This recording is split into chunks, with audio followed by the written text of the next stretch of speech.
Okay, what's going on, everybody? My name is Mangg. Welcome back to Hanging with Mangg.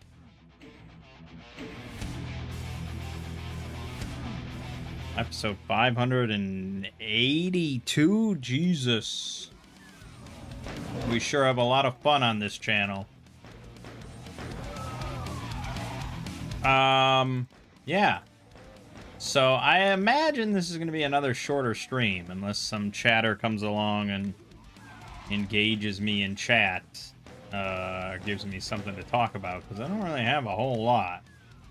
Yet another week of no RPGs, but I've been assured that the busy time is now over, and we will be playing some shit on Wednesday. So, I suppose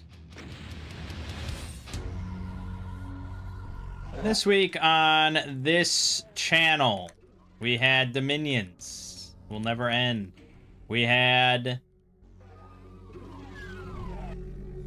solo RPGs. Still never ending, because now I'm in the solo RPG mood again, so I recorded a lot more. Like, I don't know, like 20 so far, maybe? I don't know. So there's that. And I imagine some people might be a little bummed that I only ever do fantasy RPGs, but fantasy RPGs are like the only thing that actually have modules written for them.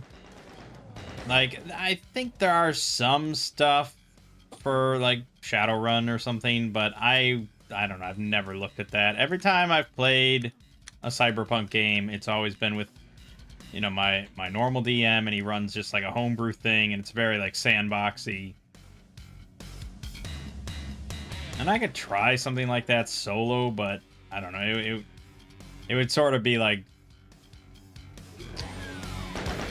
I feel sort of about the same way about it like before I did any solo RPG for the first time. Of just like, how does this even work? How am I going to know what to do? Seems like it's just going to be a mess. And then, you know, I grew more experienced over time, and it worked out. So I guess it probably would work out. I just got to bite the bullet and attempt it.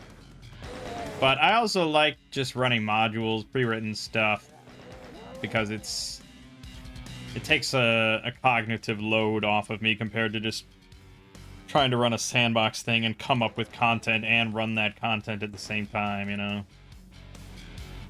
So I don't know. I have heard good things about this game called Mothership, which is like OSR sci-fi, sort of. Like it's survival horror sci-fi, I guess. And I think that has modules written for it. Maybe I should take a look at that sometime, because I do like sci-fi. I do like horror. But I don't know, fantasy is just... it's just so comforting to me. Like, I don't know if I'll ever get bored of just like level 1 D&D adventure, you know? Anyways, there was also... we finished Fire Emblem, and I started uploading... oh, it's gonna come to me. Just you wait. Wizardry, yes. Yeah, we started uploading Wizardry. I don't have like an insane bounty of Wizardry videos, so it's not gonna go on too long. Mostly because I didn't really... well, I guess I did finish... did I finish all the games?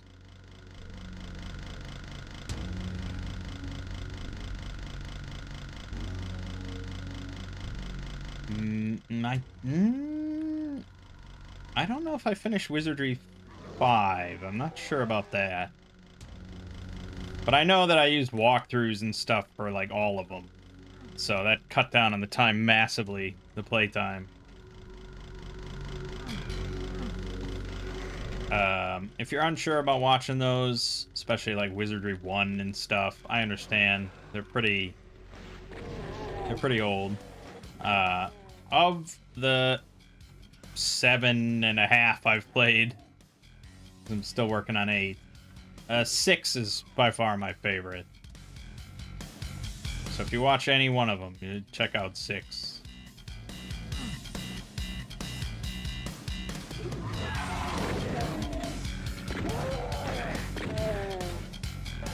And that's pretty much it. I mean, that's what's going to continue for a little bit of time, at least.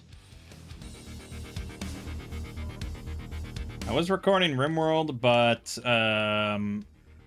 yeah, that kind of fell by the wayside at that point where I'm like, okay, I'm going to play on my own now and for a little while. And then I did for a little while, and then I'm like, yeah, I'm just going to play this now for a little while.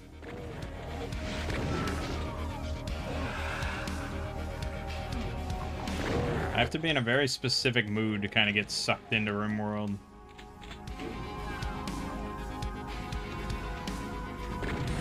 And I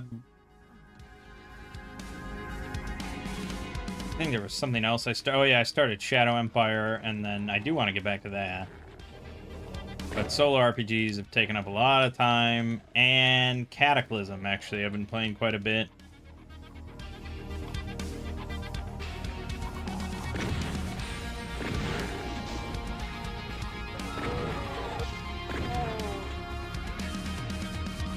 So, yeah, that's where it's all at.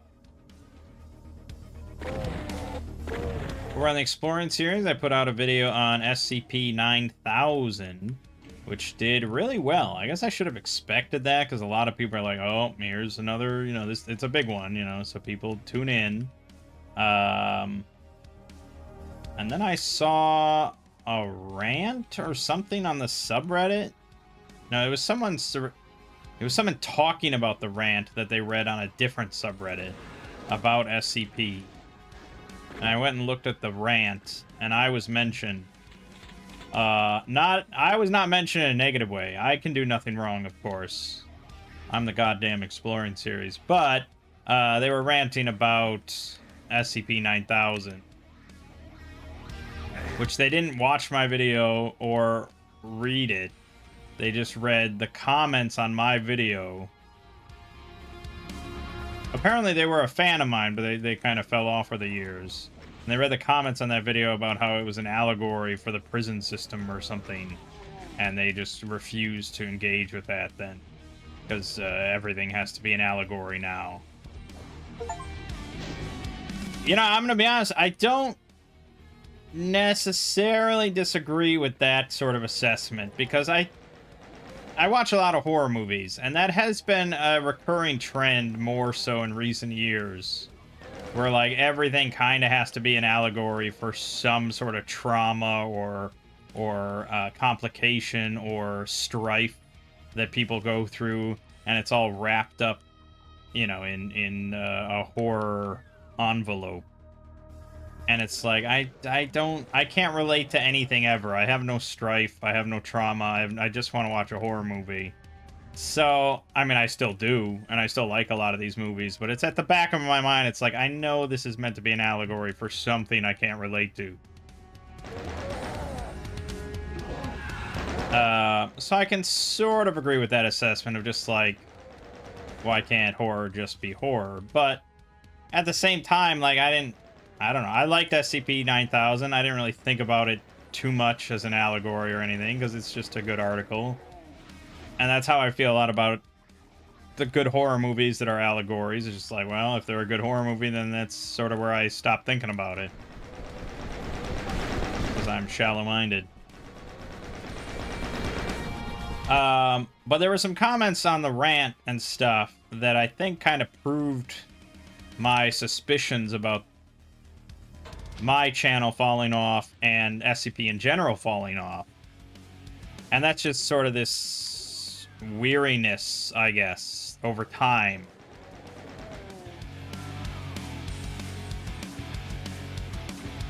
I had talked about this before, about how, like, I like pretty much every SCP I cover. That's why I cover it. But not everyone is going to like the exact same stuff that I like. And if that happens once or twice or maybe 3 times, like, okay, I didn't care for this one, I'm gonna move on. But if it happens 5, 6 times, they're like, wow, SCP really sucks. If they're not the type to read the site and go for the stuff they like, and they just follow my channel or some other channel. They'll be like, wow, modern SCP now blows, I'm done with it. And then they'll never come back. Because it's sort of like, you get food poisoning in a restaurant, you're done. I mean, that's it. It takes a hell of a lot to get you back as a customer. And, you know, it is what it is. So, yeah, I mean, that seemed to be what the comments kind of insinuated. Was it just like, they were watching, you know, my channel or someone else's channel, and just they got hit with too many stinkers, according to them, and that was it. That was enough. I mean, why keep listening? Why keep watching? So, yeah, I mean, I get it, I guess. Like I said, like, I can sort of understand, because if I watched a channel, there's a lot of SCPs out there that I wouldn't care for, and if they covered all those, then I'd be like, okay, I'm kind of done with this. And, as you know, to be honest, if SCP was not my job, I would not be reading every article, or, you know, I don't read every article, but, like, I wouldn't be paying attention to the site that much, because just like video games, I kind of go ebb and flows of what I'm into. And when I first got into SCP, I was really into it, read the first 1,000, and then I left it sit there for like 4 or 5 years. I was like, oh yeah, SCP, let me get back into that. So, yeah, I'm not really in a good position to judge, because I'm sure I would fall out of SCP as well. And also, I would never watch any video content related to SCP, because I don't really watch, like, I mostly watch tech stuff or maybe video game stuff. So, it is what it is. But I was pretty happy with the viewership for 9,000. So, at least some people are still paying attention. People are still subscribed. They still see the subscription pop up, I suppose. There is a chance that they'll click on something.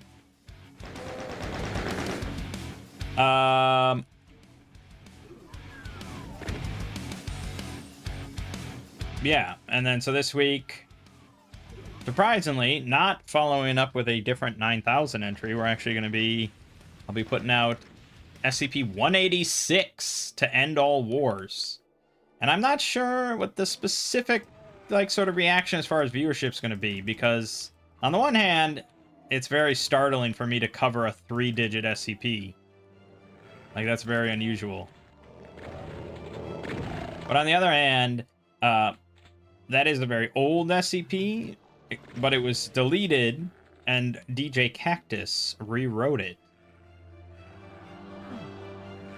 But if people just think that I'm covering the original 186, they might be like, yeah, I know all about that. Every other animated channel's covered that to death already, so you're lame.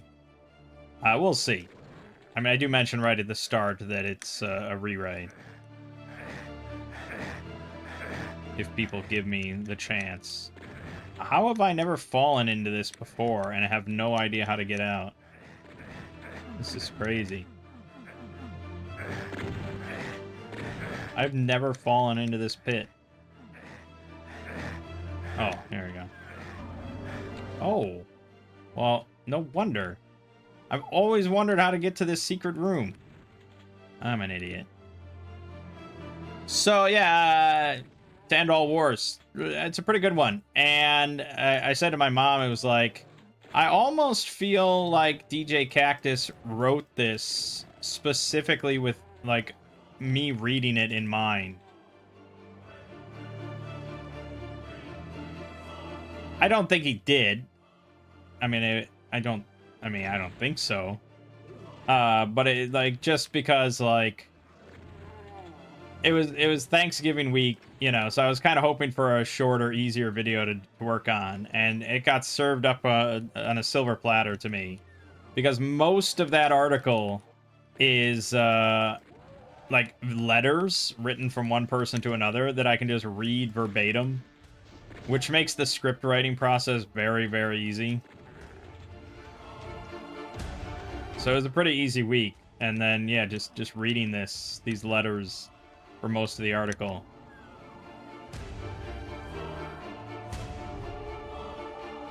And because, you know, I'm still trying. I hate to bug them, you know. I'm not a bug. I'm not a pest. I try not to bother people in any way. But I'm still hoping that someday we will coordinate and start a new project together. And I'm not very good at doing dialogue. And it's a lot easier if we don't have to resort to getting other voice actors. So ideally, that's why when I first mentioned, I specifically mentioned Old Gods of Appalachia, because it was just one guy reading, you know, narrating like a Lovecraft sort of story. And that's why I kind of hope Cactus would write for me to read, so I don't have to do all that. The voice acting. I mean, narration is... It would sort of be a form of voice acting, but it's one voice, you know.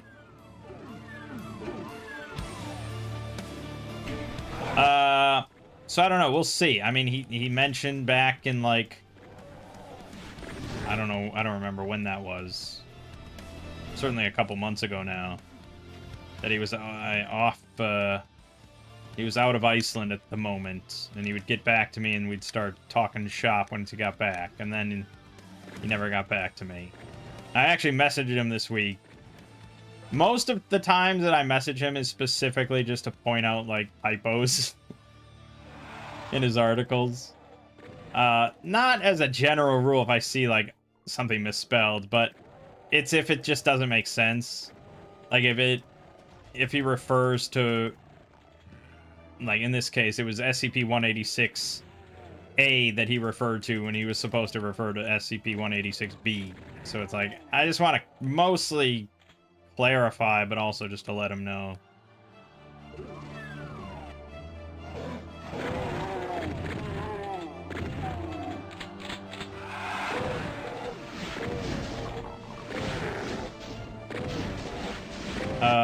So we'll see. Like I said, I don't want to bug him, but I also don't want to distract him, really.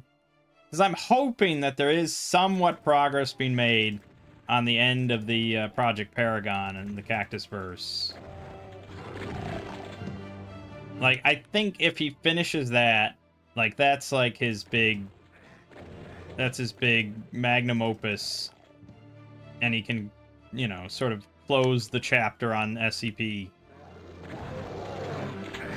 I mean, it'd still be sad. Because he's the GOAT. But at that point, it'd be like, okay, I mean, you've certainly left your mark. You've finished this big epic storyline. You know, are you interested now in working on something not SCP?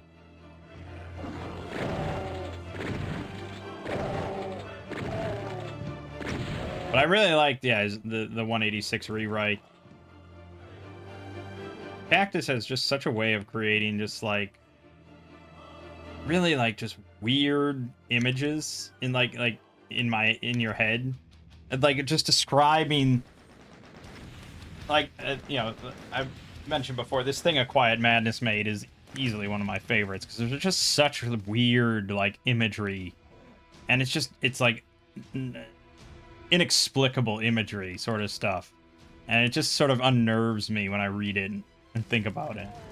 And there isn't that much in 186, but there's a few sections that contain that, and it's just so good. So that's why, again, I mentioned Old Gods of Appalachia as like a baseline for him to think about, because, yeah, I mean, that has a lot of that sort of stuff too, of just like the thing that should not be sort of stuff.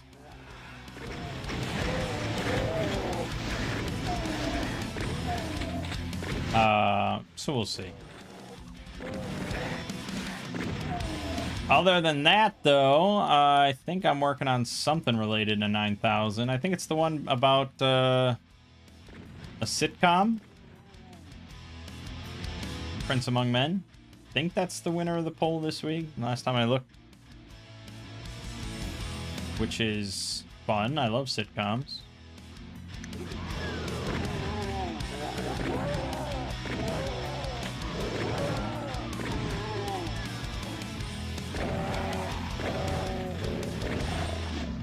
And business as usual.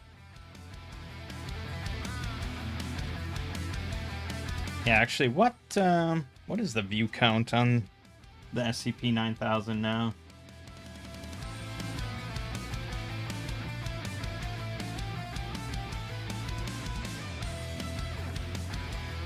$168,000.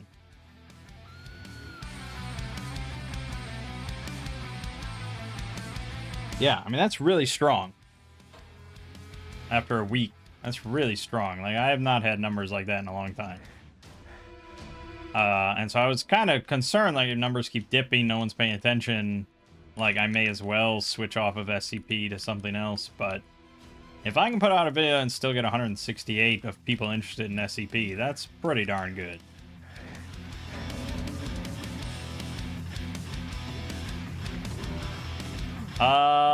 Right. That's sort of about it. Like I said, no RPGs this week, although lots of solo RPGs this week. And last night on Two Brothers Play, after we finished up our archipelago run, we had some time, and so we started up a duo RPG, I guess you'd call it. Tales of Argosa. Sort of GM-less, I guess. Or really, we're both player and DM. So, I mean, we're both kind of looking at the map and making DM decisions, sort of. I think he's trying to be a little bit more of a player, and I probably default to being a little bit more of a DM, but I have the experience there. But yeah, I mean, he gets to see the map, and I'm sure, like I mentioned to him, like, I wanted to sort of show him how the sausage is made, so to speak. We had a lot of fun. We didn't get too far into it. We're running Morgan's Fort, which is sort of a free basic fantasy RPG module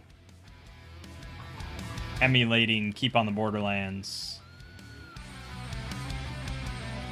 And yeah, so quite a bit of fun. We're going to pick that up again on Wednesday.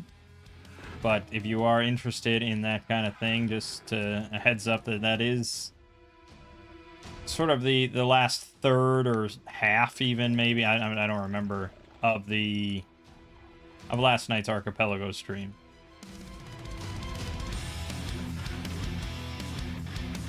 All right, then I suppose that's all I have to say. Really hoping we get some RPGs this week, though. There's also the campaign that my friend's presumably going to be starting. That's tentatively dated now. It's been pushed back like thrice. Tentatively dated for the 15th. He seems still interested in just doing draw steel. No one's really been vocal against it or anything like that, and I hate to, if that's what he wants to run, I mean, who am I to really stop him? But it would not be my first, second, or third choice, or maybe fourth choice.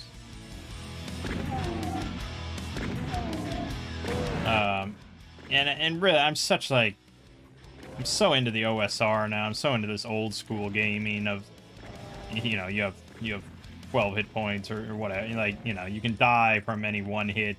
You got bitten by poisonous spider, roll your save or you're fucking dead, asshole. That sort of thing.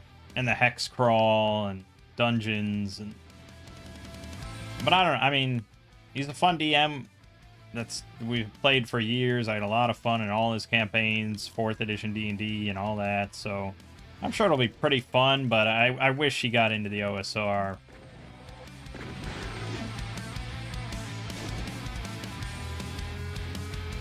And I think that'll do us. Some more Dominions, of course, never-ending Dominions. More Solar RPGs, also sort of never-ending. And more wizardry. Or wizard shit.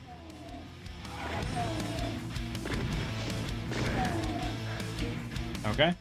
Yep. My name is Mangg. This has been Hanging with Mangg. And I will see you fine folks next week.